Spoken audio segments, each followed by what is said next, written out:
Good afternoon. My name is Biju. I head banking as a vertical for Fiorano. And I'm really excited today to be joined in London by Hans Tesla, Executive Director of Bayern. Welcome, Hans. Okay, thank you. Good to have you back here. Yes. Lovely. So we're here to talk about cordless banking. My first question, Bayern has been around for a while, 12 to 13 years. Right? And we're suddenly seeing a bit of a resurgence in this need for cordless, the need for composability. Can you talk a bit from your perspective around why Bayern is relevant now and the value that Bayern brings to the table? Yes, well, great question. So, first of all, Bayern is a not-for-profit association, so we don't sell anything. We are global, so we are also independent from any regional changes. So that's one. And the community is made up of banks around the globe, providers around the globe, academics around the globe. And with all that thinking power, we put in place the Bayern architecture. And that architecture provides the industry with building blocks that they can use to renew their existing IT systems. And we started, as you mentioned, 13 years ago. And we needed time to come to the moment we are today. And the technology has to be at the time we are today to make everything usable as we should be. So I think that is why we see an increased importance of Bayern and an increased interest in Bayern and our deliverables. So what does Bayern bring to the table? What we bring to the table is the bank on a page, more or less. Yeah. So we identified all the elemental business functions that should be in a bank that does everything for everybody. And when we have all those elemental building blocks, we also created the connectivity between those blocks. So what is the information that flows from one business function to another business function? So that gives financial institutions the opportunity to rethink their business, to plot their existing business on the Bayern model, and create a common language. A common language inside the bank, but also a common language between, let's call it demand and supply. So when you are discussing with a supplier that you need a payment solution, then your definition of a payment solution should not be their definition of a payment solution. And the model creates a common language that helps you to become on speaking terms much easier. Perfect. So a common theme with a lot of analysts, Gartner, Forrester, everybody now is composability in the enterprise. And composability is relevant in multiple verticals. Bayern talks a lot about composability also, essentially those Lego building blocks. From your standpoint, from your perspective, why is composability relevant to banking now? Well, I think composability gives organizations the opportunity to go for a best-of-breed environment, to select the building block that you think that suits the needs of your organization best. And what you also need when you have those building blocks, you need to integrate all those building blocks. And there are different ways of doing that, but the most common way is APIs these days. And within Bayern, we do have the 240 plus predefined APIs that you will talk on later a little bit. That helps organizations to move into that best-of-breed environment, to move away from the vendor lock-in, more or less, and pick and choose. And that is why we see that the relevancy of Bayern is increasing. And I think the point you made is very critical. So vendor lock-in is no small deal, right? So when you look at typical banking that we're used to, changes normally take weeks, if not months. And that's a big problem, right? So at least from the way we look at it, we really like the fact that Bayern brings to the table that open standard-based format for composability, for, like you said, the bank on a page, those building blocks that allows a bank to get the agility it actually needs. Now I will reverse the question a little bit, because we do have our model in place. Fiorano has the solution in place. So maybe you can explain a little bit how those two will blend together. So Bayern defines everything from an above the glass, below the glass standpoint. over the last 2 to 3 years, we've seen massive disruption in banking, right? Partly because of what started as PSD2 and open banking in UK and Europe and is now becoming a global reality. Partly because of COVID, right? The banking world has seen large-scale disruption, and the fact is the fintechs are looking for a share of that business, and it's no joke anymore, right? So Apple recently launched buy now, pay later themselves. Amazon has got a bunch of financial licenses. Everybody's looking for that same part for a piece of that pie. So the world is changing.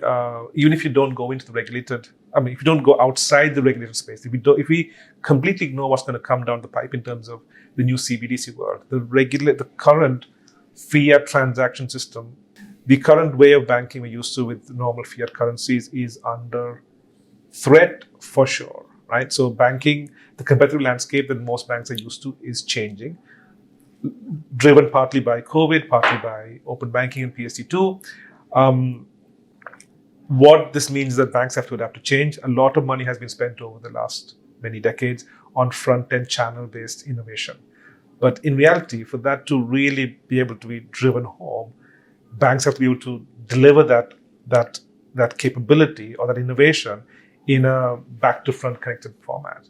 And between the Bayern above the glass, below the glass models, we like the fact that you deliver that format or that template that a bank can adopt to use existing assets, leverage existing investments to still be able to re-architect backends in a way that will support that innovation required. And from my standpoint, a good example is the work Bayern is doing from an open banking standpoint also, right? Or from an API standpoint. And we covered some of these things in the May event Bayern had in London in terms of open banking is now cordless. So that view above the glass, below the glass that Bayern specifies, Fiorano is able to deliver that in a pretty seamless format because we have integration tools that can connect to legacy systems and isolate functions, extract that into Bayern format microservices, which essentially is what a bank needs to be able to get that bank on a page view or those building blocks of banking kind of a view.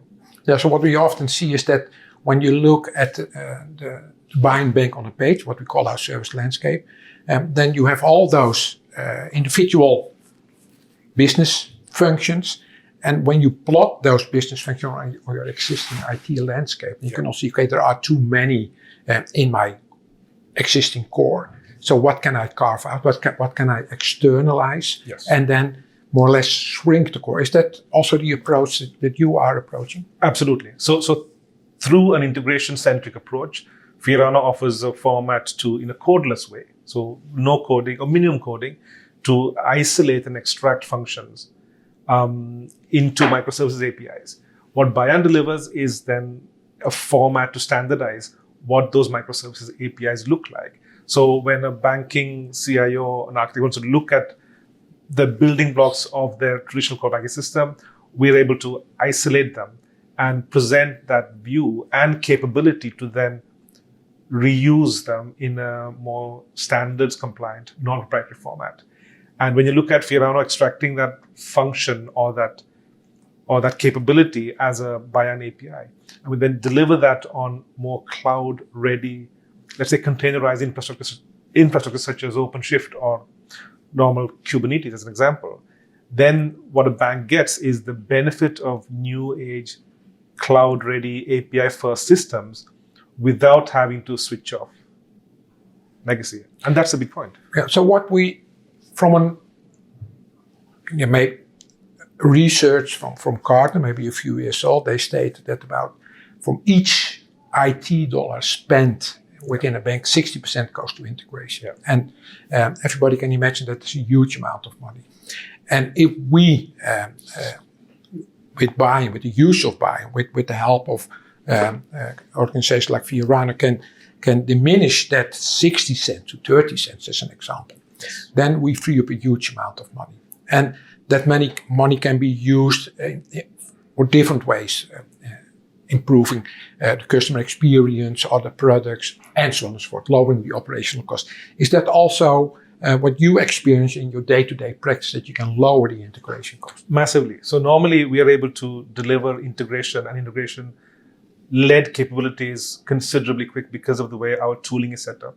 Like I mentioned earlier, it's drag, drop, connect. It's visual. It's no code. So normally we can complete in Fiorano in days what it takes. It might otherwise take weeks and months to complete. And we have sufficient referenceability in case studies to prove those points. From a where is banking heading standpoint, that's quite relevant because most banks are used to delivering products and services that they have created and they push to customers, which are not very personalized. The financial service world is heading to a space where fintechs are pushing hyper-personalization. They have intent data, right? So in reality, I think banks are in the best position if they make up their mind, if they're not limited by legacy technology, to be able to deliver on those needs and, let's say, expectations from customers on hyper-personalization, to understand intent data and to deliver relevant products and services on the back of that intent data. So remember, channels are no more in a bank's control. 10 to 15 years ago, banking would happen in branches. We would go back to a branch to do banking. Then that moved to mobile. It's still mobile, but that format of mobile is changing. The mobile channel is not necessarily always owned by the bank, right? What used to be a bank-controlled channel, those transactions are now happening outside those channels. They're happening in WhatsApp, in Instagram. And there's a tremendous amount of innovation happening in that space to make sure that customers or banks or a provider can engage with the customer in the customer's channel of choice. Now, to do that, the format is APIs. So again, Bayern is more or less, you're on that path already. You already have a pretty large API landscape. But to deliver on that capability, that back-to-front integration is critical to deliver below the glass and above the glass components. And that's where Fiorano fits in. Yeah, so what I see, maybe we need to explain a little bit above the glass and below the glass. So when you look at the mobile device, then above the glass of your mobile device, you have all the apps that you can swipe. And that's a whole of ecosystem of convenience. But the moment you do a payment, as an example, above the glass, it needs to be processed below the glass. And below the glass is still the bank. Yeah. And the bank is the buying service landscape, more or less. So the integration, the seamless integration between the above the glass experience and the below the glass processing can be provided by Bayern. But you also mentioned in an earlier conversation that the amount of, let's call it, traffic is increasing tremendously. Yes. And maybe you can explain a little bit, how you see that and how Fiorano will help to solve that increase of traffic. That's a really good point, Hans. So essentially, when we look at below the glass, what we're able to do using Fiorano is change the role of a legacy proprietary system from a very limited system of transaction to a system of record. So we're not switching anything off. We're almost shifting it to the left and say, fine, you've done this function. There's a lot of value in that legacy box, right? Or the legacy system. Move it to a system of record. We use it almost like a data store. Fiorano connects to it using integrations. We isolate functions, extract them as APIs, microservices in that Bayern kind of landscape. When we do that, we are also able to buffer and queue what goes in, because at the core, we have that queuing and buffering technology built into Fiorano. And that's quite relevant because if you look at open banking itself, it's changing. It has changed and is changing payloads on legacy core banking systems massively. I bank with Barclays. Normally, personally, I might check my bank account once in 6 weeks. That's one set of API calls. With open banking, we're in London, right? So we've got loads of fintechs connected to our accounts. 20 fintechs connected to my account would mean 20 into 4, 80 API calls a day instead of one set of API calls in 6 weeks. So that load on legacy systems is massive. And that is a cost for the bank. That is not a cost for the fintechs. Fintechs have access to account information data all over the world free of cost.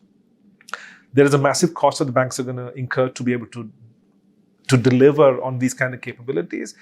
And more importantly, like you just mentioned, there is a load effect, right? A lot of banking systems are built as as running transactions in a batch mode, not real time. So in addition to connecting and extracting that value, what we're able to do is buffer loads hitting a legacy system using pretty smart caching technology also. That's quite relevant. But that is more or less a sort of technical explanation. But what is the business benefit of doing that? The business benefits are twofold. One is continue leveraging legacy assets. You're not forced to switch off what you know works. So the cloud is great. We love the cloud, but everything is not necessarily going to be relevant as cloud first. A lot of systems are going to remain working. There are more than 3,000 mainframes in active use in the world. We do not think for a second these are all going to be switched off in one go and everyone's going to move to the cloud. So in terms of relevance, we are able to allow banks to continue using their assets that they know work.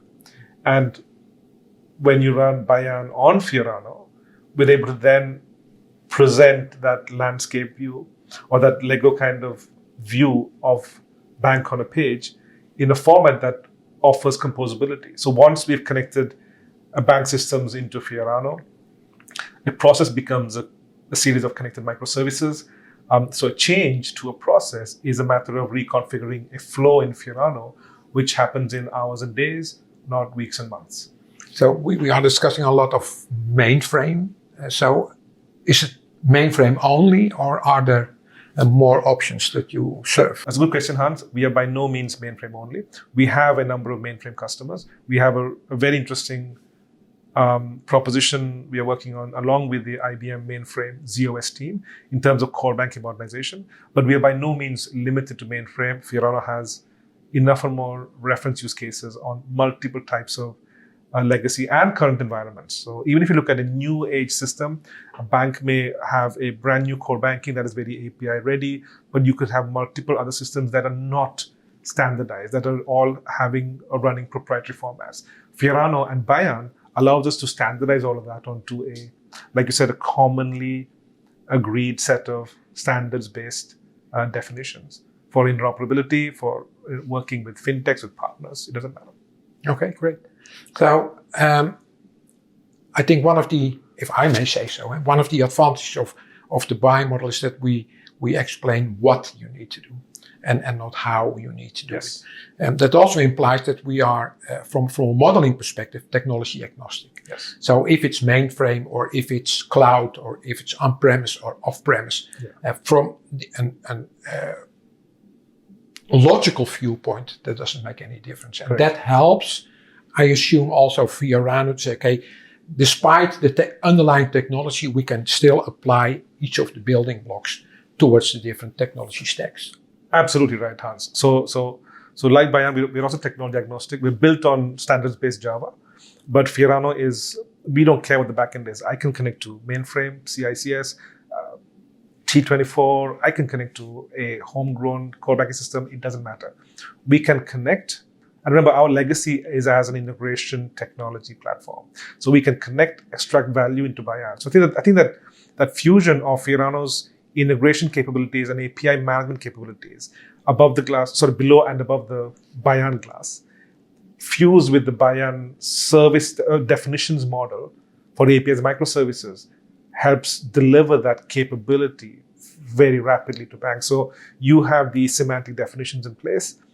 Fiorano has to deliver on the promise of Bayern very easily without forcing a bank to re-architect or without forcing a bank to change what they have. So we can deliver the benefits of composability on top of existing systems. So you were at the May meeting here in London where we discussed a lot about cordless banking. And I know cordless sounds a little bit scary to a lot of people. So that a bank without a core system will not exist. Well, at least not today and also not tomorrow. But what is your vision on cordless? So our version of cordless is the existing core system changes to a system of record. The functions that will be defined in a cordless format move on to very scalable, cloud-ready, containerized type infrastructure that can run on OpenShift or any standards-based format. But in our view, It's a bank on a page in a way that is not proprietary, not locked in, open, standards-based, API and microservices-based, bank on a page with everything available for ready for composition. So drag, drop, connect, publish. Making a change is just reconfiguring a visual flow. And we don't have our tool set up today, but on another session, love to show. Well, we could love to do a demo of how that actually works in practice. Okay. Thank you. Thank you, Hans. Yeah, it was great. Super.